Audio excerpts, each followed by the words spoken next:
Hello, my name is Kelly Hancock. Welcome to my presentation on leading ethically. What will you learn from this presentation? The first thing you're going to learn is what ethical leadership is. Then we will learn the key elements of ethical leadership and how you can implement these key elements in a management position. What is ethical leadership, you ask? Well, ethical leadership is a leadership style based on respect for ethical beliefs and values for the dignity and rights of others. Why is it important to lead ethically? Well, there's a quote that I like from an author named Linda Fisher Thornton that sums it up for me, and that is, ethical leaders have a tremendous impact on how people in their organizations behave and what they achieve. The key is to leading ethically. Overall, the research I've done for this presentation, there seems to be a theme, and that theme is 4 key elements to become and remain an ethical leader, okay? It starts with leading by example, trust, integrity, and courage. You're going to notice that these key elements overlap each other, and I think that just shows why they are so important to practice and build on to become an ethical leader. And we're going to start with leading by example. Why is it important? Well, it's important because leaders set the tone of their department with their actions by helping others see what lies ahead of them and by rising to the challenges that lie ahead of them as well.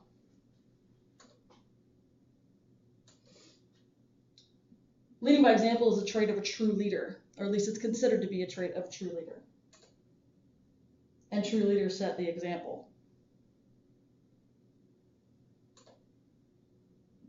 How can we lead by example, you might ask? Well, I recently read an article for this in entrepreneur.com that has some good tips on leading by example. Establish a standard of excellence. By setting a standard of excellence for yourself and your staff, you challenge people to grow. And when you challenge people to grow, and people grow, organizations grow. Deliver on your promises. An able leader is required to have the ability to deliver results on their promises, and that will show your staff you are capable and reliable. Value people and relationships. If you treat others well, it goes without saying that they are going to treat you well. Resolve conflict quickly and effectively. A leader who can handle and resolve conflict shows by example their staff how to handle and resolve this conflict as well. Trust is our second key element. According to an article in International Journal of Leadership Studies, ethical behaviors, for the most part, are positively related to trust. And I think that's why it makes it a very important element in being an ethical leader. Trust is built on honesty and integrity, and trust is a key to building credibility with your staff. Here are some tips for building trust. Demonstrate respect. If you show respect to your staff, you are going to get that respect back. Create transparency. By being open with your staff,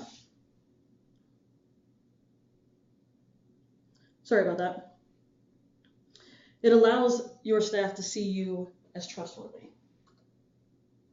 Show loyalty. Employees who know that their manager is going to stand up for them will stand up with their managers. Clarify expectation. This lets your staff know not only what to expect of you, but what you expect of them. And there's nothing better than that.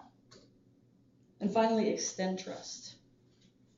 Your staff will find it very difficult to trust you if you can't also show that you trust them. The trust that you want from them Be willing to give it back. Now we'll move on to integrity. Why is integrity important? Well, integrity is important because it builds trust. Integrity is characterized by a quality of being honest and morally strong. By adhering to moral or ethical principles. And it also means that you can learn from past mistakes and seek to improve yourself.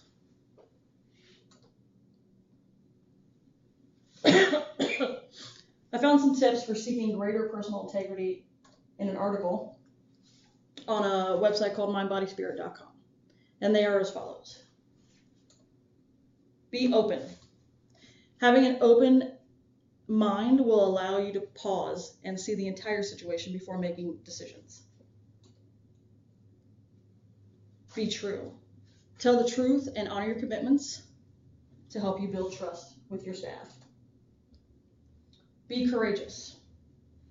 Now, this means being willing to stand for your values and morals in the face of fear. Be willing to change. Nothing is scarier than change, but the truth is, nothing can remain static. So be open to that fact and open yourself to change. And our final key element is courage. Now, what is courage? Courage is the ability to act on your values from your heart in the face of fear.